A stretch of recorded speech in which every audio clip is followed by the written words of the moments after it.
Every day, millions and millions of plants die at the hands and the mouths of vegans and vegetarians. Please, help end the madness. Eat meat.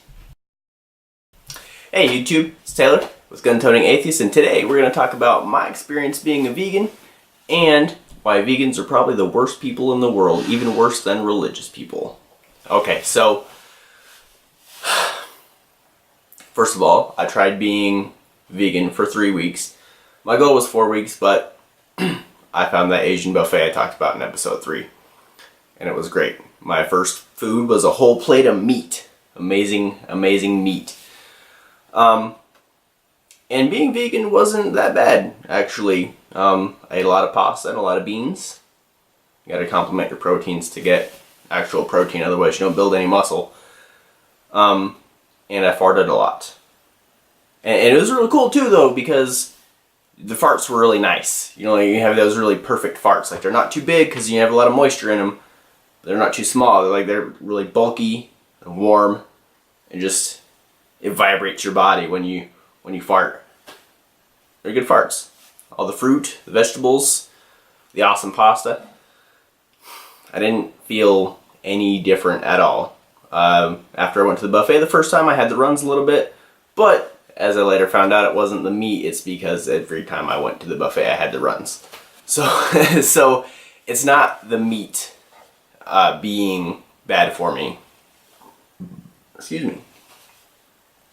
So yeah, that's my experience being vegan. Didn't feel any different, and I farted a lot. That was about the only difference. And then the inconvenience of complementing my proteins. And now why vegans are probably the worst people ever. Number one, they talk about animal rights all the time.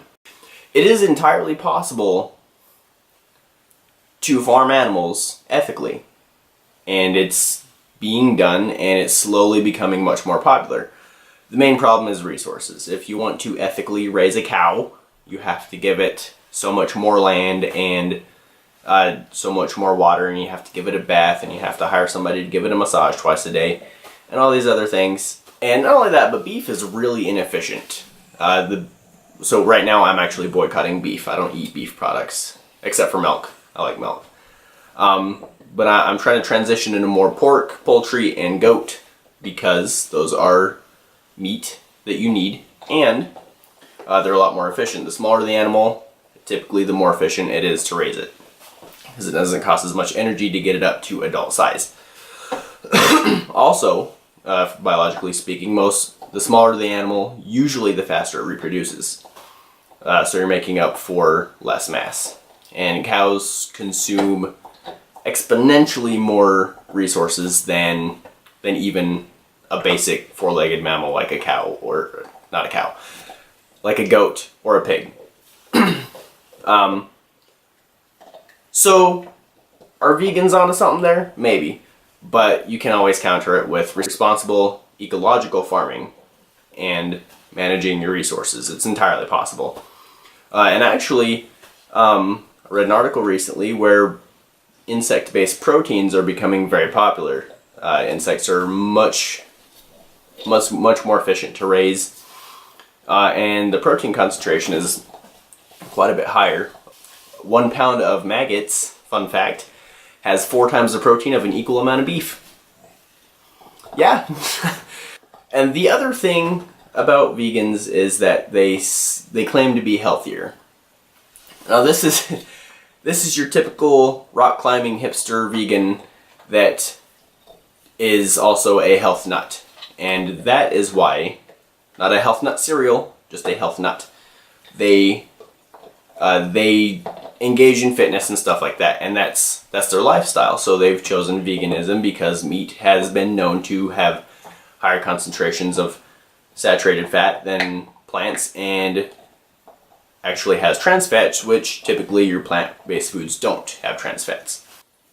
But typically vegans are also comparing themselves to your average McDonald's predator. These McDonald's predators are people who eat exclusively fast food. They order 10 frickin' McDoubles, and tear them up like a lion eating a gazelle, and then they eat they should eat the wrappers because that would give them some fiber in their diet. And now this is nothing against McDonald's either. McDonald's food is actually somewhat healthy. There's a lot of fat there, but there's also a lot of protein. If you ever looked at the nutrition facts on McDonald's food, you'll be quite surprised by the protein content. Video editor, again, right here. Let's splice that in just right up. So when you compare somebody who works out 10 times a week to someone who eats out 10 times a week, then of course your vegan is going to look healthier than your meat eater. But if you look at somebody like me who works out, I don't work out 10 times a week, I'll be honest. Unless Grand Theft Auto, I'm working out by proxy because I have that guy sprinting all the time unless I'm in a car. I'm sprinting to a car, sprinting out of a car. That's besides the point. But I do work out a fair amount, probably at least including cardio, about 8 times a week. So I work out 8 times a week, and I eat meat, and I eat a lot of it because it tastes good. And as a matter of fact, humans evolved to eat meat. We developed intelligence. First of all, our ancestors were herbivores, eating leaves and fruits from trees. But somewhere along the line, we became scavengers. And then, as the increased energy in our diet from eating meat allowed us to grow larger brains, we actually began to become active hunters.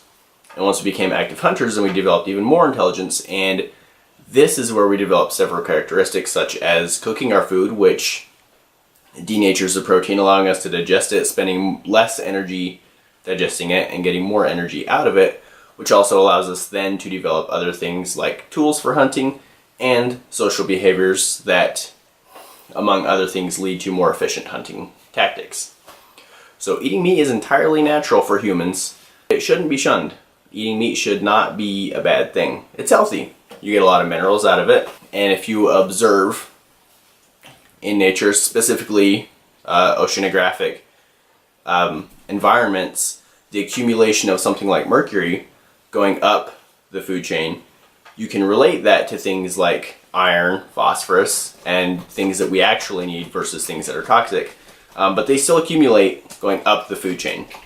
So a piece of meat is going to have the same amount of, let's say a steak, is going to have the same amount of iron as, I don't know, maybe 15 pounds of grass.